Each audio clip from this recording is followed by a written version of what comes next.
Mari Bapak Ibu yang dikasihi oleh Tuhan, kita merendahkan diri di hadapan Tuhan. Mari kita bersama-sama berdoa. Menyenangkan hati Tuhan, inilah yang seharusnya menjadi hal yang paling kami inginkan. Tolonglah kami ya Tuhan, agar di dalam kehidupan kami sebagai anak-anak Tuhan, kami melihat bahwa menyenangkan hati Tuhan adalah menjadi cita-cita utama hidup kami. Hidup berkenan kepada Tuhan, hidup melayani Tuhan, hidup memberi buah bagi kemuliaan nama Tuhan. Untuk bisa melakukan semuanya itu kami membutuhkan Tuhan menolong kami. Kami membutuhkan Tuhan memimpin kami. Kami membutuhkan Tuhan menopang kami. Kami membutuhkan firman-Mu di sepanjang kehidupan kami. Pagi ini dengan penuh kerendahan hati kami memohon kepada Tuhan. Berbelas kasihanlah kepada kami. Berbicaralah kepada kami ya Tuhan. Agar firman-Mu menjadi pedoman, menjadi penuntun yang menolong kami menjalani hidup kami sebagai anak-anak Tuhan. Persiapkanlah setiap kami yang akan mendengarkan. Urapilah hamba-Mu yang akan menyampaikan. Berbicaralah kepada kami ya Tuhan, karena kami siap mendengarkan. Hanya di dalam nama Tuhan Yesus kami berdoa. Amin. Mari jemaat yang dikasihi oleh Tuhan, kita bersama-sama membuka bagian firman Tuhan di dalam Kolose pasal yang pertama. Surat Kolose pasal yang pertama, kita akan membaca satu bagian yang cukup panjang, yaitu dari ayat yang pertama sampai dengan ayat yang ke-14. Kolose pasal yang pertama, ayat yang pertama sampai dengan ayat yang ke-14. Kalau jemaat sudah mendapatkan, saya akan membacakan perlahan-lahan untuk kita semua. Silakan Bapak Ibu sekalian memperhatikan. Salam dari Paulus, Rasul Kristus Yesus, oleh kehendak Allah, dan Timotius saudara kita. Kepada saudara-saudara yang kudus dan yang percaya dalam Kristus di Kolose. Kasih karunia dan damai sejahtera dari Allah Bapa kita menyertai kamu. Ucapan syukur dan doa. Kami selalu mengucap syukur kepada Allah, Bapa Tuhan kita Yesus Kristus. Setiap kali kami berdoa untuk kamu, karena kami telah mendengar tentang iman-Mu dalam Kristus Yesus, dan tentang kasih-Mu terhadap semua orang kudus. Oleh karena pengharapan yang disediakan bagi kamu di surga. Tentang pengharapan itu, telah lebih dahulu kamu dengar dalam firman kebenaran, yaitu Injil, yang sudah sampai kepada kamu. Injil itu berbuah dan berkembang di seluruh dunia. Demikian juga di antara kamu, sejak waktu kamu mendengarnya dan mengenal kasih karunia Allah dengan sebenarnya. Semuanya itu telah kamu ketahui dari Epafras, kawan pelayanan yang kami kasihi, yang bagi kamu adalah pelayan Kristus yang setia. Dialah juga yang telah menyatakan kepada kami kasih-Mu dalam roh. Sebab itu, sejak waktu kami mendengarnya, kami tiada berhenti-henti berdoa untuk kamu. Kami meminta supaya kamu menerima segala hikmat dan pengertian yang benar untuk mengetahui kehendak Tuhan dengan sempurna, sehingga hidupmu layak di hadapannya, serta berkenan kepadanya dalam segala hal. Dan kamu memberi buah dalam segala pekerjaan yang baik, dan bertumbuh dalam pengetahuan yang benar tentang Allah, dan dikuatkan dengan segala kekuatan oleh kuasa kemuliaannya, untuk menanggung segala sesuatu dengan tekun dan sabar, dan mengucap syukur dengan sukacita kepada Bapa yang melayakkan kamu untuk mendapat bagian dalam apa yang ditentukan untuk orang-orang kudus di dalam kerajaannya. Ia telah melepaskan kita dari kuasa kegelapan dan memindahkan kita ke dalam kerajaan anaknya yang kekasih. Di dalam Dia kita memiliki penebusan kita, yaitu pengampunan dosa. Demikian jauh pembacaan firman Tuhan. Bapak Ibu yang dikasihi oleh Tuhan, surat Kolose ini adalah surat yang ditulis oleh Rasul Paulus ketika ia ada di dalam penjara. Surat Kolose ditujukan kepada jemaat Kolose, jemaat yang belum pernah dikunjungi oleh Paulus, jemaat yang belum pernah ditemui secara langsung oleh Paulus. Karena memang jemaat Kolose ini bukan jemaat yang didirikan oleh Paulus. Jemaat Kolose didirikan oleh Epafras, rekan sekerja Paulus yang berasal dari Kolose. Epafras ini adalah buah pelayanan Paulus ketika Paulus itu melayani beberapa tahun di Efesus. Epafras mendengar Injil Tuhan, percaya kepada Kristus, dan kemudian dia pulang ke tempat asalnya, yaitu di Kolose. Di Kolose, Epafras dengan semangat memberitakan Injil Tuhan sampai akhirnya berdiri jemaat Kolose. Jemaat Kolose ini terdiri dari berbagai macam suku bangsa, begitu ya, baik orang Yahudi maupun orang non-Yahudi. Kota Kolose sendiri itu terdiri dari berbagai macam orang. Sebagian besar terdiri dari penduduk pribumi Frigia. Penduduk pribumi Frigia ini adalah orang yang menganut klenik, ya, aliran-aliran mistik, gitu ya. Jadi orang pribumi Frigia adalah orang yang sangat dekat dengan kehidupan mistik. Kemudian sebagian lagi penduduk kota Kolose adalah orang Yunani, orang dengan budaya ilmu yang sangat tinggi, dengan budaya Yunani yang sangat menonjol, ya. Kemudian sebagian lagi di kota Kolose ini tinggal orang-orang Yahudi. Orang Yahudi cukup banyak tinggal di sana. Tetapi cukup banyak juga orang-orang Yahudi ini yang hidupnya sudah tidak terlalu memegang kuat ajaran Yahudi, tetapi masih cukup besar pengaruh budaya Yahudi di dalam kota Kolose. Nah, jemaat Kolose juga terdiri dari orang-orang pribumi Frigia, orang Yunani, dan orang Yahudi yang bertobat dan percaya kepada Yesus. Bapak Ibu yang dikasihi oleh Tuhan, apa yang melatar belakangi Paulus ini menulis surat kepada jemaat di Kolose? Padahal jemaat Kolose ini bukan jemaat yang dilayani atau didirikan oleh Paulus sendiri. Jadi rupanya Epafras itu mengunjungi Paulus dalam penjara di Roma. Ketika mengunjungi Paulus di Roma, dia menceritakan keadaan jemaat di Kolose. Pada satu sisi dia menceritakan bahwa jemaat Kolose dalam keadaan yang baik. Mereka bertumbuh di dalam iman. Mereka mengasihi Tuhan. Mereka hidup di dalam pengharapan.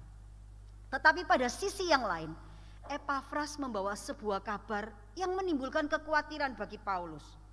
Karena pada saat itu di dalam jemaat Kolose mulai muncul guru-guru palsu yang mulai mencampur adukkan ajaran-ajaran sesat itu dengan ajaran Kristen, yang membuat seolah-olah ajaran-ajaran yang mereka sampaikan itu benar, ya. Saya menemukan sebuah gambar, ya. Jadi kira-kira digambarkan bahwa jemaat di Kolose itu kumpulan dari orang-orang Yunani dengan filsafatnya, kemudian kumpulan orang-orang Yahudi dengan kebiasaan-kebiasaannya, ditambah lagi dengan kebiasaan-kebiasaan klenik, mistik dan sebagainya. Dan itu bercampur menjadi satu. Dan kemudian ajaran-ajaran itu mulai diseru-serukan di dalam jemaat yang membuat Epafras itu menjadi khawatir. Sebetulnya ajaran sesat yang ada di Kolose itu tidak ada ajaran yang identik khusus satu, begitu ya. Tetapi ada kumpulan bermacam-macam ajaran yang bisa menyesatkan. Yang pertama yaitu pengajaran sesat yang terus mendengung-dengungkan keraguan akan keunggulan dan keutamaan Kristus. Jadi orang-orang di Kolose itu jemaatnya mulai mendengar ajaran sesat yang mengatakan bahwa menyerah kepada Yesus, percaya kepada Yesus, taat kepada Yesus dan ajaran-ajarannya, itu tidak cukup untuk bisa membuat kamu selamat. Untuk bisa selamat itu kamu perlu melakukan ritual-ritual ini, ditambah dengan mistik-mistik ini. Kemudian ajaran kedua yang muncul, yang juga mempengaruhi jemaat di Kolose, yaitu ajaran Gnostik, yaitu mengajarkan bahwa Yesus itu bukan Allah, dia itu manusia biasa dengan berbagai macam penjelasan dan teori yang bisa mempengaruhi penduduk di Kolose atau jemaat di Kolose. Ditambah lagi dengan pengajaran-pengajaran filsafat Yunani yang menekankan ilmu yang sangat pelik dan detil gitu ya. Yang kalau didengarkan itu terlihat sangat berhikmat. Kalau didengarkan itu terdengar sangat sesuai dan masuk akal. Tetapi sesungguhnya ajaran itu tidak sesuai dengan kehendak Kristus. Terlihat berhikmat, menarik bagi orang yang terpelajar, tetapi sebenarnya itu tidak sesuai dengan pengajaran Kristus atau pengajaran firman Tuhan. Ditambah lagi pengajaran Yudaisme saat itu. Cukup banyak kumpulan orang-orang Yahudi itu yang terus menekankan tentang aturan-aturan Taurat, menekankan tentang aturan makanan, minuman, mengenai hari raya, bulan baru, dan ritual-ritual keagamaan terkait dengan kehidupan orang Yahudi. Pengajaran-pengajaran ini terus mempengaruhi jemaat di Kolose. Ditambah lagi saat itu juga muncul ajaran sesat yang menyembah malaikat. Jadi kita bisa membayangkan bahwa jemaat di Kolose ini sedang menghadapi sebuah keadaan yang cukup meresahkan. Ajaran sesat yang muncul di Kolose ini campuran dari filsafat Yunani ditambah lagi dengan mistik atau klenik penduduk asli Frigia, ditambah lagi dengan aturan adat istiadat Yahudi yang mencoba menggeser atau menggantikan Kristus sebagai yang utama di dalam kehidupan jemaat Tuhan di Kolose. Bapak Ibu yang dikasihi oleh Tuhan, Paulus ketika mendengar berita dari Epafras ini, pada satu sisi dia bersuka cita karena mendengar jemaat di Kolose bertumbuh mengasihi Tuhan, Injil berkembang. Tetapi pada sisi yang lain dia melihat ada sebuah bahaya besar yang sedang mengancam penduduk atau sedang mengancam jemaat di Kolose. Kondisi inilah yang membuat Paulus kemudian merespon. Dia merespon dengan menulis surat Kolose yang nanti akan kita pelajari selama 1 bulan. Pada bagian awal, Paulus merespon dengan menaikkan 2 doa untuk jemaat di Kolose. Ketika ia mendengar berita yang dibawa oleh Epafras, sebagai seorang gembala, Epafras dari Kolose dia datang kepada Paulus untuk menceritakan ada sebuah kondisi pergumulan yang sedang dihadapi jemaatnya. Dan sebagai responnya, Paulus menulis surat Kolose ini untuk jemaat di Kolose. Paulus menulis surat ini ingin menyemangati jemaat di Kolose. Dia juga ingin menantang jemaat di Kolose agar mereka tetap setia dan tetap mengarahkan pandangan mereka kepada Kristus sebagai yang utama. Paulus mengawali surat ini dengan 2 doa. Yang pertama, dia berdoa mengucap syukur. Paulus mengucap syukur karena Paulus melihat bahwa Injil itu berbuah dengan sedemikian luar biasa di Kolose. Meskipun Paulus tidak melihat secara langsung, tidak melayani secara langsung, tetapi dari cerita Epafras dia tahu bahwa jemaat di Kolose ini jemaat yang sangat mengasihi Tuhan. Kalau kita perhatikan di dalam ayat 4 dan 5 itu dikatakan demikian. Karena kami telah mendengar tentang imanmu di dalam Kristus Yesus dan tentang kasihmu terhadap semua orang kudus, oleh karena pengharapan yang disediakan bagi kamu di surga. Tentang pengharapan itu telah lebih dahulu kamu dengar dalam firman kebenaran, yaitu Injil. Jemaat yang dikasihi oleh Tuhan, Paulus bersyukur karena jemaat Kolose ini sungguh-sungguh setia kepada Kristus. Mereka itu sungguh-sungguh beriman kepada Kristus. Paulus mendengar bahwa jemaat Kolose ini jemaat yang mendengar Injil Tuhan dan menerimanya dan mengubah hidupnya, sehingga jemaat di Kolose ini menjadi jemaat yang begitu beriman kepada Kristus, beriman kepada Allah. Bukan hanya beriman kepada Allah, mereka itu juga menyatakan kasihnya kepada sesama. Bukan hanya menyatakan kasihnya kepada sesama, mereka ini juga orang yang memiliki pengharapan hidup yang kekal di masa yang akan datang. Artinya bahwa Injil itu menjadi bagian yang benar-benar hidup di dalam hidup mereka. Buah Injil itu sudah nyata dalam kehidupan jemaat di Kolose. Mereka hidup dalam iman kepada Allah. Mereka hidup dalam kasih kepada sesama. Mereka hidup di dalam pengharapan kepada Allah. Tetapi kenapa kemudian Paulus menaikkan doa yang kedua?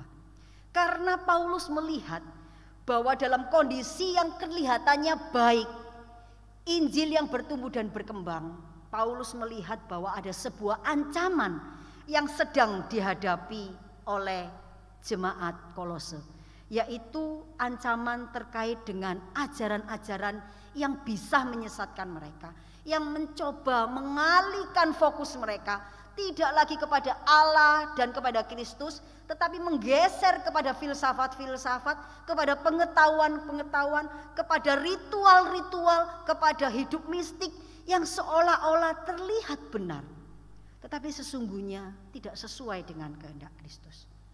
Karena itu di dalam bagian yang kedua, Paulus menaikkan doanya untuk jemaat di Korintus. Apa isi doanya yang kedua ini? Paulus berdoa supaya jemaat di Kolose menerima hikmat dan pengertian yang benar tentang Allah dan kehendaknya. Paulus berdoa agar jemaat di Kolose menerima hikmat dan pengertian yang benar tentang Allah dan kehendaknya. Mungkin ketika mendengar bagian ini kita itu agak bingung dan bertanya-tanya. Bukankah jemaat di Kolose itu disebutkan sebagai jemaat yang sudah mengalami Injil Tuhan dan terbukti bahwa Injil itu berbuah di sana? Dari mana dilihat buahnya? Dari hidup orang-orang di Kolose. Mereka hidup sebagai orang-orang yang beriman kepada Allah. Mereka hidup sebagai jemaat yang mengasihi sesama. Mereka hidup di dalam iman yang berpengharapan kepada Allah. Rasanya kalau dilihat dan kita perhatikan secara manusia, bukankah ya itu yang diharapkan di dalam diri orang Kristen? Hidup beriman, mengasihi sesama, berpengharapan di dalam Kristus. Bukankah itu sudah sangat baik? Tetapi kenapa Paulus menyatakan kekhawatirannya dengan kondisi yang dihadapi oleh jemaat Kolose dengan menaikkan sebuah doa yang mendoakan agar jemaat di Kolose itu menerima hikmat dan pengertian yang benar tentang Allah dan kehendaknya. Bapak Ibu yang dikasihi oleh Tuhan, Paulus ingin mengingatkan kepada jemaat di Kolose dan juga kepada kita semua hari ini, bahwa keadaan baik secara rohani yang dialami oleh jemaat di Kolose itu tidak boleh membuat mereka berhenti dan lengah. Mereka tidak boleh merasa bahwa aku sudah menerima Injil, Injil sudah merubah hidupku, Injil sudah berbuah dalam hidupku, aku jadi orang yang mengasihi Tuhan, mengasihi sesama, berarti sudah selesai. Paulus ingin mengingatkan bahwa itu belum selesai. Ketika engkau percaya kepada Kristus, Injil mengubah hidupmu, Injil gak boleh berhenti berbuah sampai cuma di situ. Injil tetap harus berbuah di dalam hidupmu. Karena itu Rasul Paulus berdoa supaya jemaat Tuhan di Kolose itu menerima hikmat dan pengertian yang benar tentang Allah dan kehendaknya. Menerima hikmat dan pengertian yang benar. Paulus berdoa agar jemaat Kolose menerima hikmat dan pengertian yang benar tentang apa? Tentang Allah dan kehendaknya. Paulus ingin mengingatkan bahwa keadaan yang baik itu tidak boleh membuat mereka berhenti. Mereka harus terus berusaha bertumbuh di dalam hikmat dan memiliki pengenalan yang benar akan Kristus. Memiliki pengenalan yang benar akan Kristus dan kehendaknya. Itu akan menolong jemaat untuk tidak mudah diombang-ambingkan oleh berbagai macam ajaran-ajaran yang tidak benar. Paulus berdoa agar orang percaya di Kolose itu bertumbuh dalam hikmat. Hikmat yang bagaimana? Bukan hikmat tentang pengetahuan ajaran-ajaran duniawi atau ajaran-ajaran hikmat dunia. Tetapi Paulus berdoa supaya orang di Kolose itu mendapat hikmat yang berpusat kepada Allah. Hikmat yang berpusat kepada Allah untuk apa? Untuk mengenal Allah. Mengenal Allah yang benar. Untuk mengenal Allah yang benar dan juga mengenal Allah yang menyatakan kehendaknya. Bapak Ibu yang dikasihi oleh Tuhan, sebuah buku mengatakan mengetahui kehendak Allah adalah sebuah kebutuhan yang paling asasi bagi orang percaya. Saya mencoba memikirkan dan merenungkan kata-kata ini. Ketika dikatakan bahwa mengetahui kehendak Allah, mengenal Allah yang benar, itu adalah kebutuhan kita orang percaya yang paling asasi, yang paling mendasar. Kebutuhan kita yang utama untuk mengenal Allah dan diselamatkan itu sudah dilakukan oleh Kristus untuk kita. Kita tidak bisa melakukan apa-apa untuk mendapatkan keselamatan. Kristus menganugerahkan kepada kita.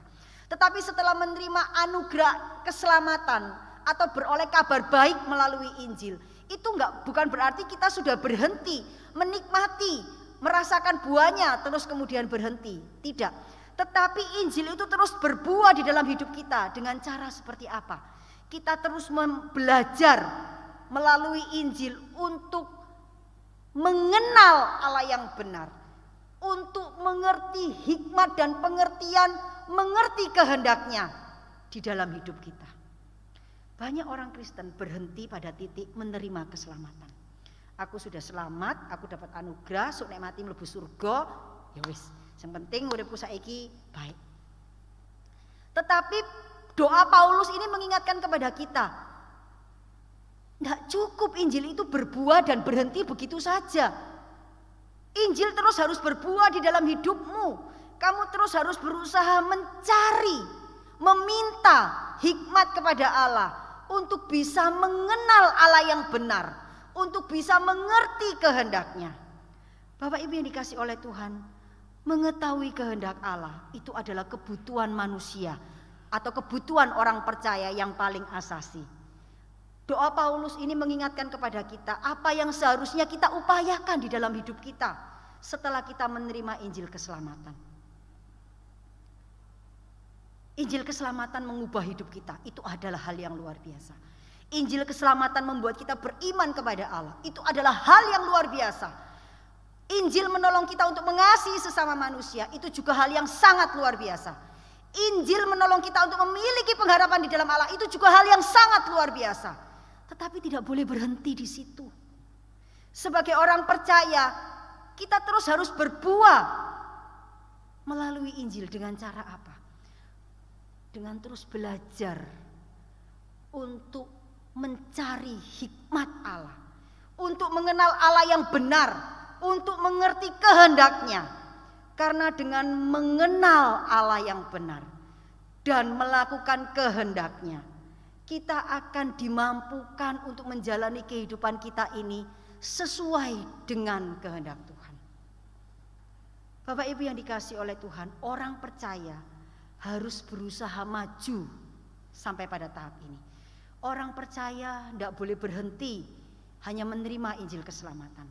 Orang percaya harus terus berusaha mencari, meminta hikmat dan pengertian yang benar akan pengenalan Allah yang benar dan akan kehendaknya. Mengapa Rasul Paulus mendoakan jemaat di Kolose agar mereka itu mengenal Allah yang benar, supaya mereka itu mengerti kehendak Allah yang benar?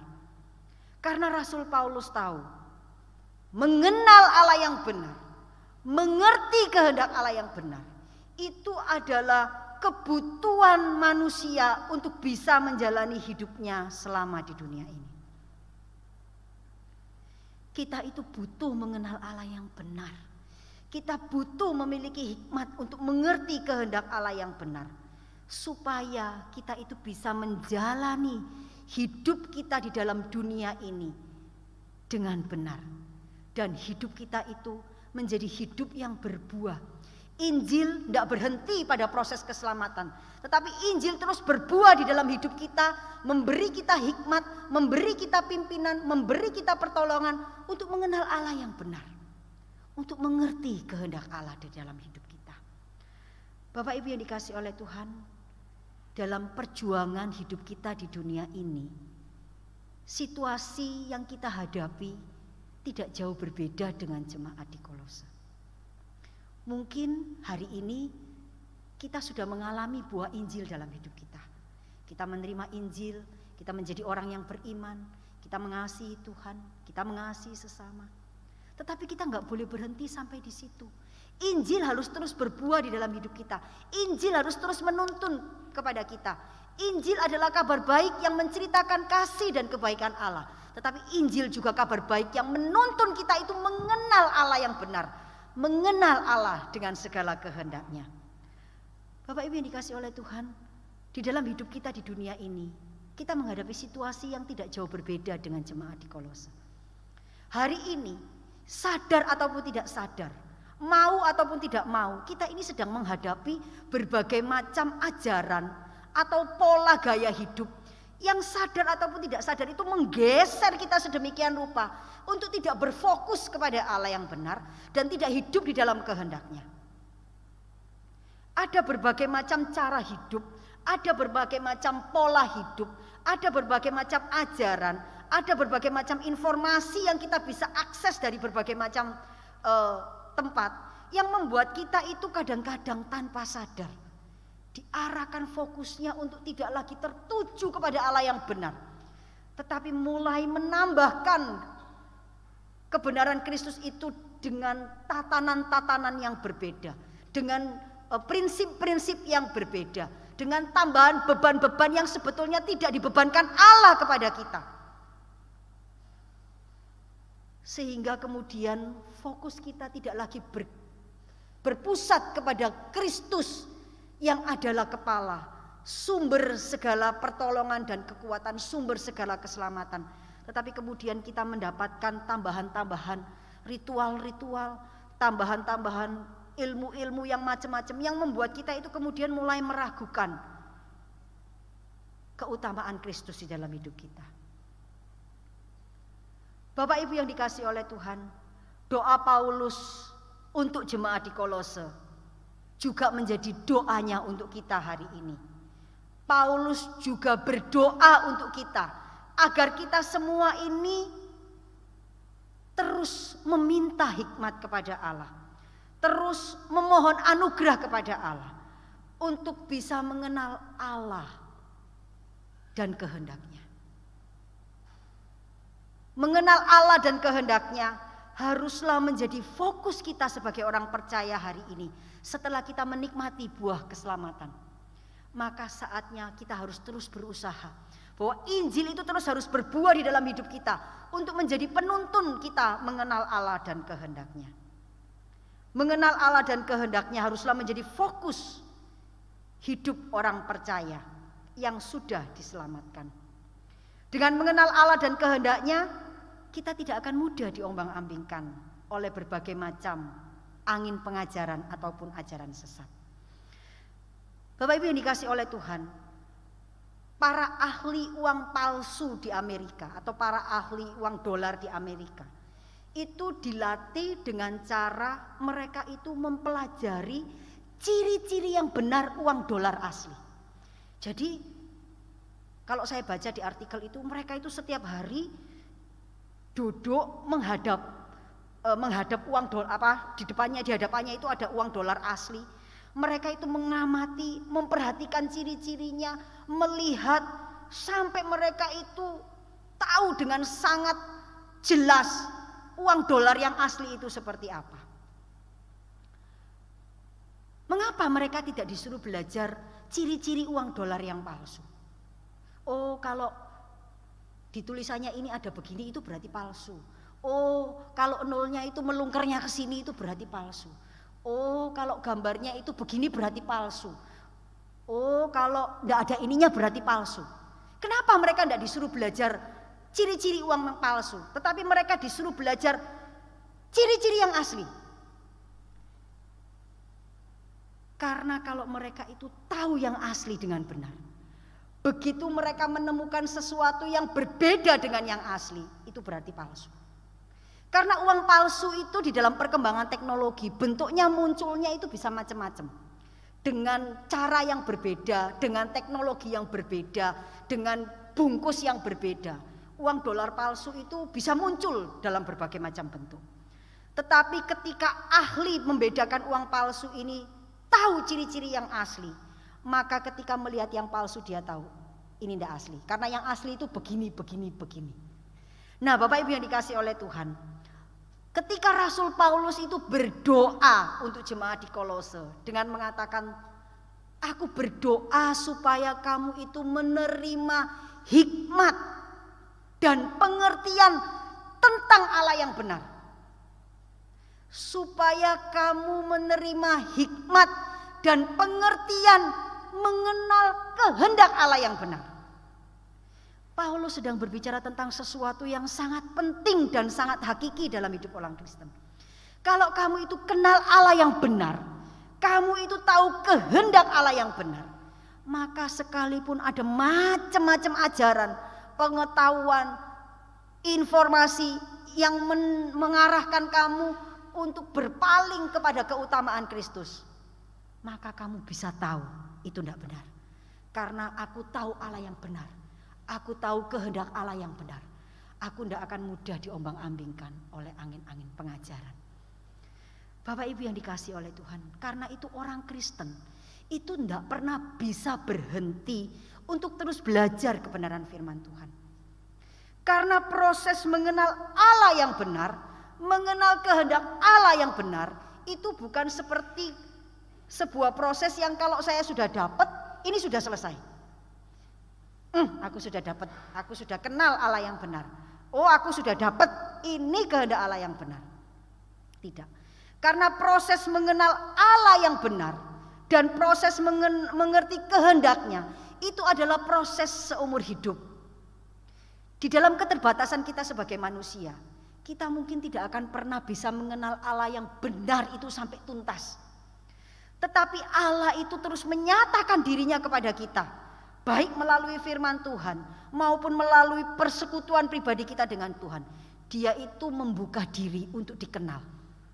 Dia itu menyediakan diri untuk kita itu bisa mengenal Allah yang benar, mengenal kehendaknya yang benar.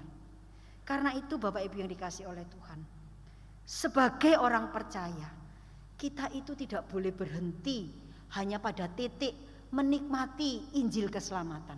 Tetapi kita harus maju pada tahap yang berikutnya. Saya harus terus berusaha mengenal Allah yang benar, meminta hikmat kepada Allah untuk memiliki pengertian yang benar tentang Allah yang benar. Terus memohon kepada Tuhan untuk meminta hikmat dan pengertian untuk mengerti kehendak Allah yang benar. Bapak Ibu yang dikasih oleh Tuhan, itu adalah kebutuhan utama kita. Menjalani kehidupan yang penuh dengan berbagai macam tantangan ini. Kalau kita itu mengenal Allah yang benar, kita itu tahu kehendak Allah yang benar, kita itu seperti orang yang jalan itu punya pegangan.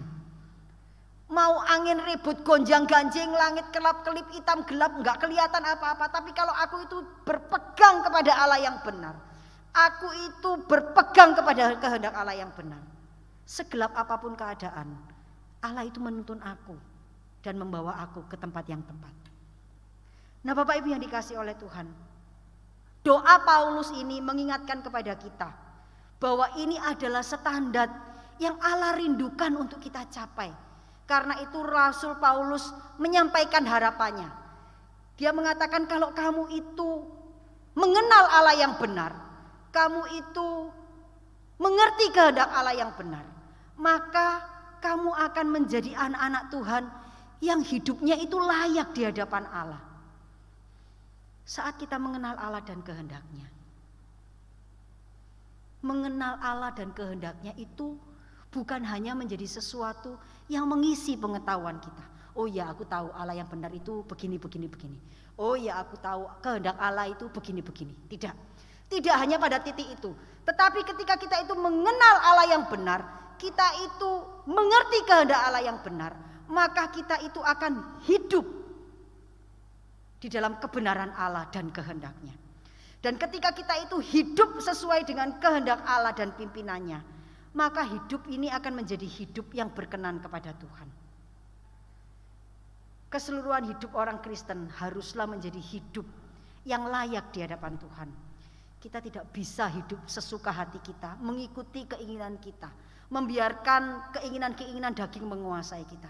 Tetapi dengan mengenal Allah yang benar, kita terus memohon Allah menuntun kita kepada kehendaknya, supaya kita itu bisa hidup berkenan kepada Allah.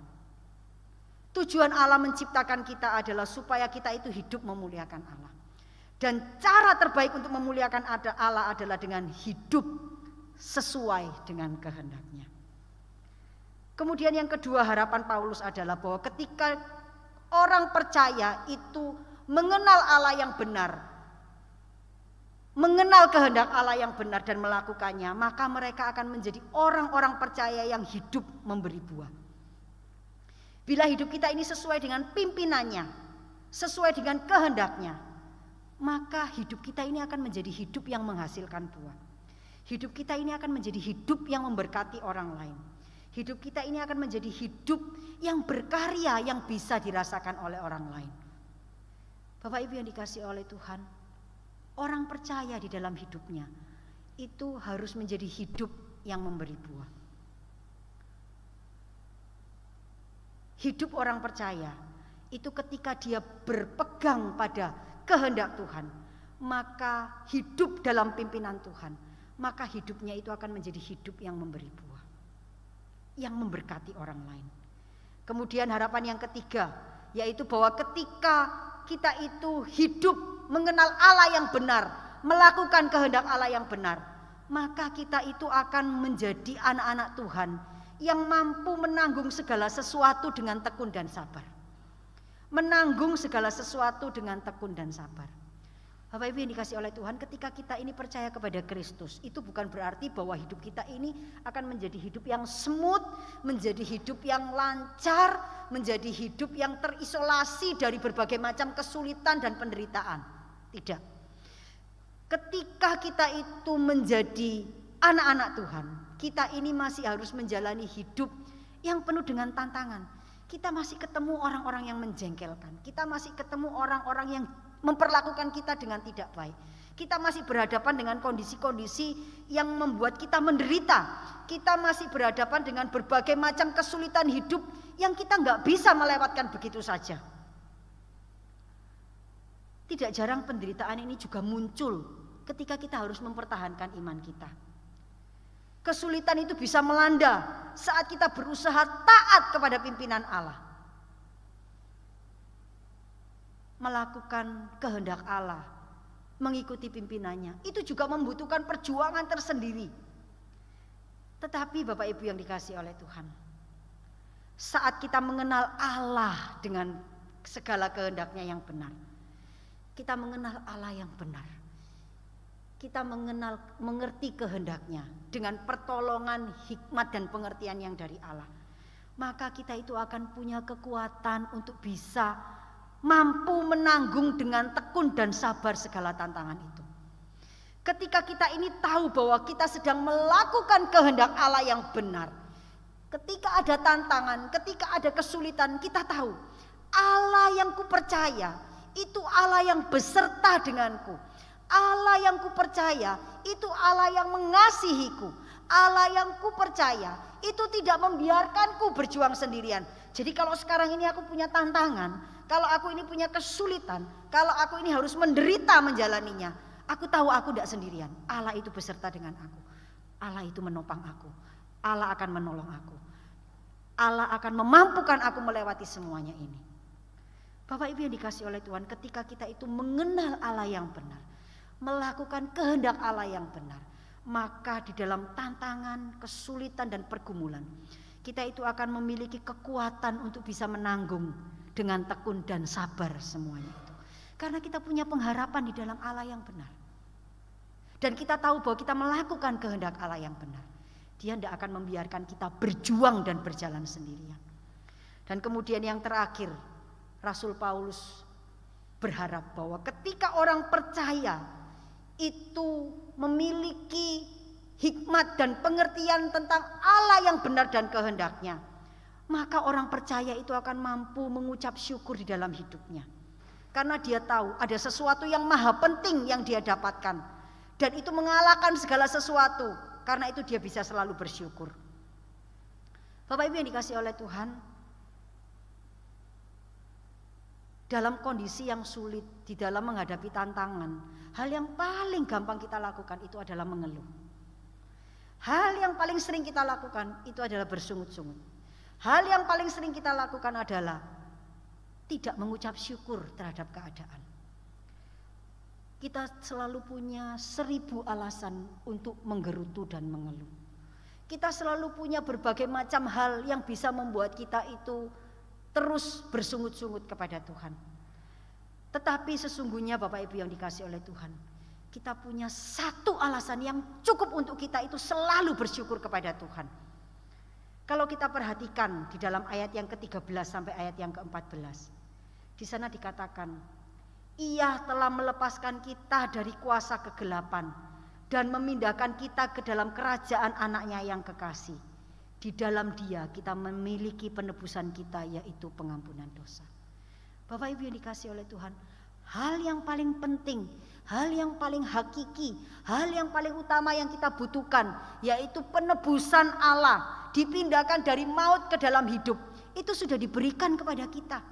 Hal yang tidak akan pernah bisa kita dapatkan dengan kemampuan kita sendiri, itu sudah dianugerahkan kepada kita. Dia sudah memindahkan kita dari maut ke dalam hidup. Karena itu kamu tidak punya alasan lagi untuk menggerutu. Apalagi yang mau kamu cari? Penderitaan hidup, jangan khawatir Allah beserta. Kesulitan hidup, jangan khawatir Allah menolong. Apalagi yang membuat kamu menggerutu? Hal yang paling hakiki, yaitu anugerah keselamatan sudah diberikan dalam hidupmu. Bapak Ibu yang dikasih oleh Tuhan, Rasul Paulus dalam bagian ini mengingatkan kepada kita. Pada satu sisi dia bersyukur untuk jemaat di Kolose, melihat iman mereka. Tetapi pada sisi yang lain, Paulus mengingatkan kepada jemaat di Kolose, kamu tidak boleh berhenti hanya sampai pada titik beriman kepada Allah, mengasihi sesama dan berpengharapan. Tetapi kamu harus terus berusaha agar Injil itu terus berbuah di dalam hidupmu. Kamu harus terus berusaha untuk meminta kepada Allah hikmat dan pengertian untuk mengenal Allah yang benar dan untuk hidup di dalam kehendak-Nya. Karena itu di dalam bagian-bagian selanjutnya Rasul Paulus berbicara tentang keutamaan Kristus, berbicara tentang ciptaan baru, berbicara tentang hal-hal yang menolong orang-orang percaya di Kolose untuk bisa mengenal Allah yang benar, untuk bisa hidup dalam kehendak Allah yang benar. Bapak Ibu yang dikasih oleh Tuhan, dalam 1 bulan ini kita akan belajar tentang kitab Kolose. Kita akan bersama-sama belajar bagaimana seharusnya orang-orang percaya itu terus bertumbuh di dalam Tuhan. Injil berbuah, tetapi tidak boleh berhenti. Orang percaya harus terus hidup, berusaha mengenal Allah yang benar, hidup di dalam kehendak-Nya, agar tidak mudah diombang-ambingkan oleh angin-angin pengajaran, dan boleh menjadi orang-orang Kristen yang hidupnya memberi buah. Bapak Ibu yang dikasihi oleh Tuhan, biarlah firman Tuhan pada pagi hari ini menolong kita, mengingatkan kita, menyadarkan kita bahwa menerima Injil keselamatan itu adalah sebuah anugerah yang besar. Tetapi mengenal Allah dengan segala hikmat dan kehendaknya adalah kebutuhan kita. Keselamatan kita tidak bisa mengusahakan, itu anugerah. Kita diberi karena kita tidak akan pernah bisa mendapatkannya dengan usaha kita sendiri. Tetapi pada sisi yang lain, Paulus mendorong kita, orang percaya, untuk terus berusaha mengenal Allah yang benar. Terus berusaha mengerti kehendaknya, supaya di dalam hidup kita, ketika kita mengenal Allah yang benar, melakukan kehendak Allah yang benar, maka hidup kita akan menjadi hidup yang memberkati dan menghasilkan buah. Mari kita bersama-sama berdoa. Tuhan Bapa di surga, terima kasih Engkau mengingatkan kepada kami, anak-anak yang Engkau kasihi, anak-anak yang Engkau selamatkan dengan kematian di atas kayu salib. Engkau mengingatkan kepada kami bahwa kami punya sebuah kebutuhan yang penting dan besar dalam hidup kami. Kami butuh mengenal Engkau Allah yang benar. Kami butuh mengenal kehendak-Mu yang benar, supaya di dalam hidup kami melakukan apa yang berkenan kepada Tuhan, dan hidup kami menjadi hidup yang menghasilkan buah. Kami serahkan untuk semua jemaat GKT Nazaret di tempat ini, baik yang ada di gereja maupun yang ada di rumah. Kami berdoa kiranya Tuhan menolong agar setiap kami di dalam hati kami diberikan sebuah kerinduan, diberikan sebuah dorongan untuk terus meminta kepada Tuhan hikmat dan pengertian untuk bisa mengenal Allah yang benar, untuk bisa melakukan kehendak Allah yang benar. Terima kasih Bapa di surga. Hanya di dalam nama Tuhan Yesus kami berdoa. Amin.